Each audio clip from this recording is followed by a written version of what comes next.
জয়দ্রথ এখানে আবার ফিরল কেন? মহান আমার পথের কাটা হয়ে উঠবে না তো? যদি তাই হয় তবে তো এই কাঁটাকেও বিনাশ করা প্রয়োজন। উপতিশ্বর দ্বিতীয় বিবাহ নিয়ে সারা সিংহলে কিন্তু আবার একটা রব উঠবে। ঐশিকাকে লাঞ্ছিত করতে পারবো, কিন্তু মহানামার বিবাহ?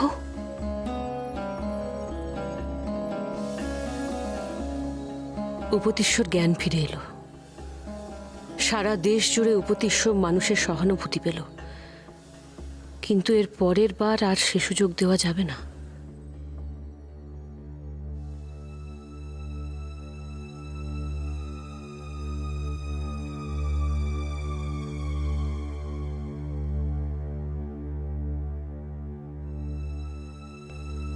খনা, হ্যাঁ, খনাই হলো আসল জট, আসল প্রশ্ন। যত দিন যাচ্ছে খনা ততই সর্বজনপ্রিয় হয়ে উঠছে। খনাকে নিয়ে আরো একটা সমস্যা, খনার কথা, খনার সবকিছুই সিংহলে সমাদৃত হচ্ছে। অসহ্য। কিন্তু অনেকগুলো বিষয়ে খনার কথা এভাবে মিলে যায় কি করে? মহানামাকে বিবাহ না দিয়ে উপতিষ্যের দ্বিতীয় বিবাহে উৎসাহ দেখানোটা কি ঠিক হবে? তাছাড়া মহানামা কি ততটা বুদ্ধিমান হয়ে উঠেছে? উপতিষ্যের এই জনপ্রিয়তাকে পরাজিত করা মোটেই সহজ কাজ নয়।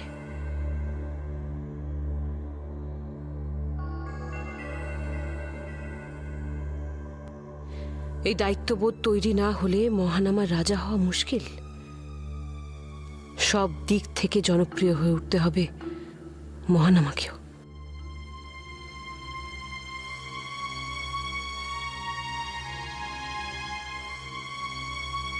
দেবী জাহ্নবী। আচার্যদেব,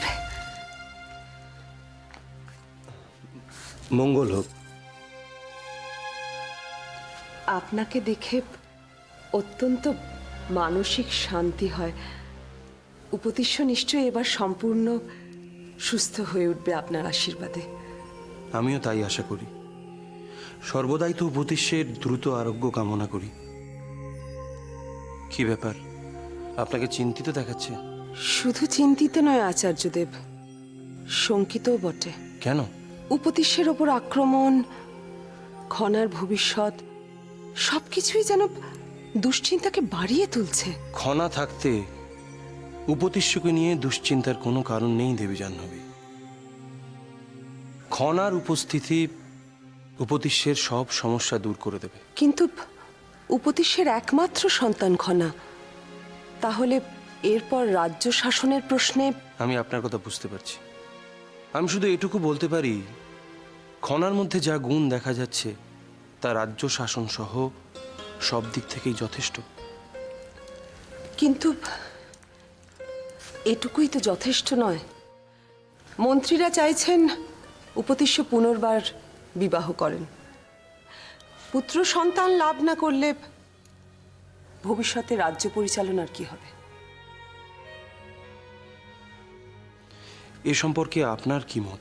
নিরুপায় হয়ে আমি এ বিবাহে সম্মতি দিয়েছি, কিন্তু আমার। দেবী জাহ্নবী, জন্ম মৃত্যু বিবাহ আমাদের কারোর হাতে নেই। তার মানে? অপেক্ষা করুন, সময়ই সব উত্তর দেবে। কিন্তু উপতিষ্যের যদি দ্বিতীয় বিবাহ হয় তাহলে খনা আর ঐশিকার প্রতি তো অবিচার করা হবে। ভগবান রাম তো সীতাকে অগ্নি পরীক্ষা করিয়েছিলেন, বনে পাঠিয়েছিলেন। সীতার কি তাতে মর্যাদাহানি হয়েছিল? বুঝতে পারছি দেবী জাহ্নবী, উপতিষ্যের দ্বিতীয় বিবাহে আপনি সম্মতি দিলেও মন থেকে সেটা মেনে নিতে পারেননি। সময়ের উপরই সবকিছু ছেড়ে দিন। আর একটা কথা আচার্যদেব, খনা তো নেহাতি শিশু, ওর মধ্যে এতটা জীবনবোধ, জ্ঞান কিভাবে তৈরি হলো? ভুলে যাবেন না, খনা ঈশ্বর প্রদত্ত সন্তান। তাই খনা বিশেষ জ্ঞানে ভূষিতা। আপনি অধিক দুশ্চিন্তা করবেন না, ভরসা রাখুন।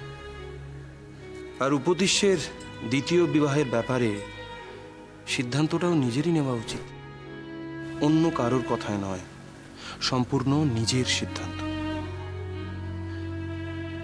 আজ আসি।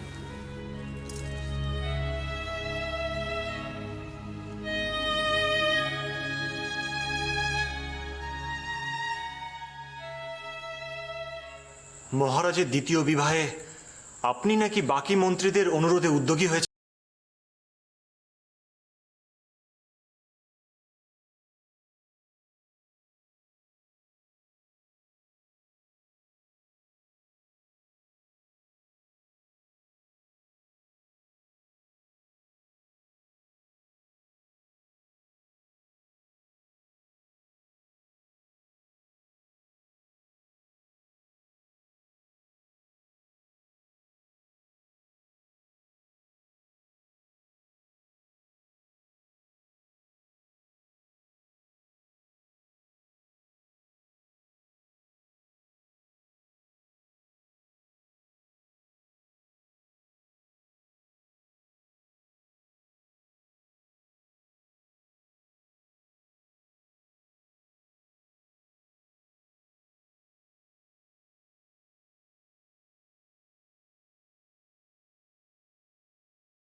আপনি যা বলছেন তাতে তাতে এক নারী হৃদয় চূর্ণ হবে।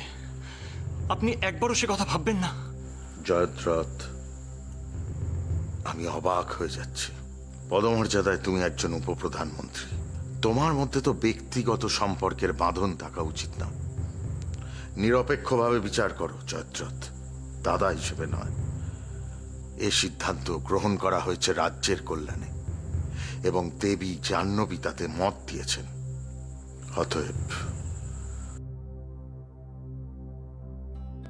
অনেকগুলো প্রশ্নের উত্তর কিন্তু আমি পাইনি মোহন। তোমার রাজা হওয়ার ব্যাপারে হাসির কথা নয়, হাসির কথা নয়, আমি তোমার ব্যাপারে সত্যি চিন্তিত ভাই।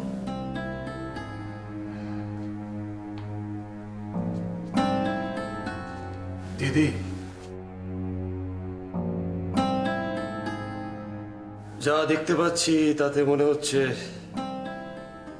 আমাকে নিয়ে তোমার মনের মধ্যে প্রচুর প্রশ্ন জমিয়ে রয়েছে। আর আমার মনে হয় সেই প্রশ্নের জট সত্যি কিছুটা খোলা দরকার। এই কথার অর্থ? দিদি, তোমার একবারও মনে হয়নি না বিভীষণ উৎসবে কেন আমি নিজে থেকে দায়িত্ব নিয়ে মহারাজের সুরক্ষার ব্যবস্থা করেছিলাম? একবারও ভাবনি তো কোথা থেকে আমি হঠাৎ একটা জলদস্যুর মাথা নিয়ে এলাম? একবারও মনে হয়েছে তোমার? দিদি, রাজ্য শাসন আমার স্বপ্ন, আমার ইচ্ছে। কি মনে হয় সে বিষয়ে আমি নিজে থেকে কোনো উদ্যোগ নেব না? যা বলতে চাও স্পষ্ট করে বলো মহানামা। জলদস্যুদের নিয়ে পুরো পরিকল্পনাটাই আমার ছিল। ওরা আমার কথাতেই তীর ছড়ে মহারাজের দিকে, কিন্তু ভুলবশত তীরটি লাগে খনার গায়ে। তখন বাধ্য হয়েই আমাকে এক জলদস্যুর কাটা মাথা নিয়ে আসতে হয়। মহারাজের ওপর শেষ আক্রমণের পরিকল্পনাটাও আমার ছিল। কিন্তু বিভীষণ উৎসবে মহারাজের সুরক্ষার দায়িত্বটা নেওয়া খুব জরুরি ছিল, কারণ গোটা সিংহলবাসীর সামনে আমাকে প্রমাণ করতেই হতো যে আমি মহারাজা উপদেশের কত বড় শুভাকাঙ্ক্ষী। তার উপর যদি মহারাজের মৃত্যু আমার সামনে হতো, তাহলে গোটা সিংহল থেকে ভাতৃশোকের সহানুভূতি পেতাম। সেই উদ্দেশ্যেই। তুমি তো জানো ভাই, তুমি আমার কতখানি। তুমি ছাড়া আমার তো আর নিজের বলতে কেউ নেই। সেই তোমার মধ্যে এতটা পরিবর্তন, এতটা রাজনৈতিক বোধ, বুদ্ধি, আর তুমি এসব কিচ্ছু আমাকে বলনি। আমি খুবই দুঃখিত, বলিনি।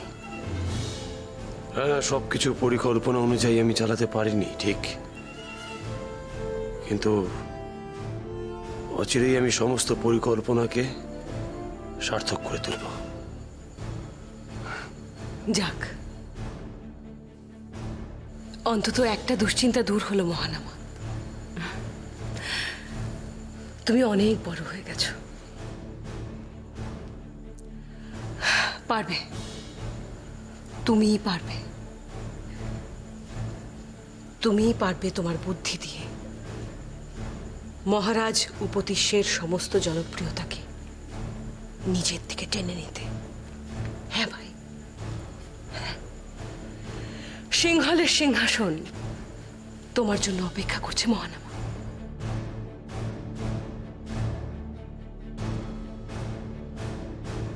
তাহলে কি মনে হচ্ছে দিদি, তোমার সেই ছোট্ট মহানামা আজ সিংহাসনে বসার উপযুক্ত হয়েছে?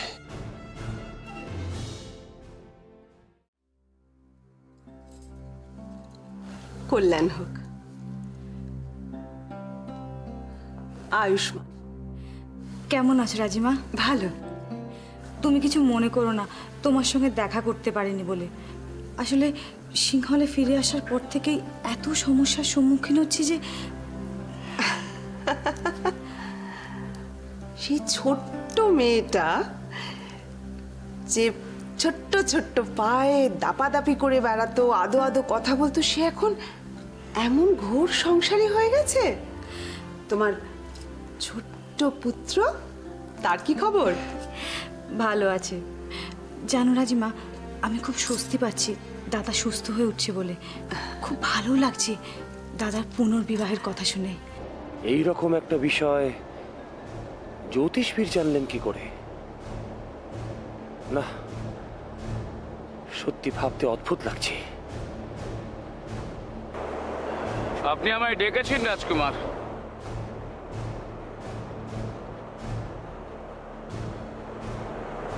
হ্যাঁ, তা হঠাৎ এরকম একটা জায়গায় বিশেষ কোনো প্রয়োজন আছে কি? বিশেষ প্রয়োজন তো বটেই। এই যে আপনি সব সময় আমাকে বলেন আমি নাকি রাজা হব, আচ্ছা বলুন তো, কিসের ভিত্তিতে আপনি এত বড় কথাটা আমাকে বলেন? আমি বলি না, জ্যোতিষ শাস্ত্র বলে। সে আপনি জ্যোতিষ শাস্ত্র বিশ্বাস করুন বা না করুন, নিয়তি কে না বদ্ধতে। আপনার ভাগ্য আগের থেকে নির্ধারিত হয়ে আছে। আমি শুধু বিধির সেই লিখন পাঠ করে যাচ্ছি। উত্তম, অতি উত্তম। কথা তো আপনি খুব সুন্দর বলেন, নিয়তি কে না পদ্ধতি। একটা কথা সত্যি করে বলুন তো, এই যে আমার রাজ সিংহাসনে বসার বিষয়টা, এটা সত্যিই আপনার বিধির লিখন, নাকি আশা দেওয়ার পরিবর্তে রাজ পরিবার থেকে অর্থপ্রাপ্তি প্রধান উদ্দেশ্য আপনার?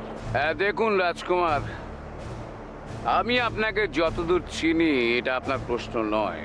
অন্তত এই প্রশ্নটার জন্য আপনি আমাকে এখানে ডেকে পাঠাননি। অসাধারণ জ্যোতিষবিদ, আপনি তো দেখছি মানুষের ভাগ্য গণনার সাথে সাথে মনের কথাটাও ভালোভাবে পড়তে পারেন।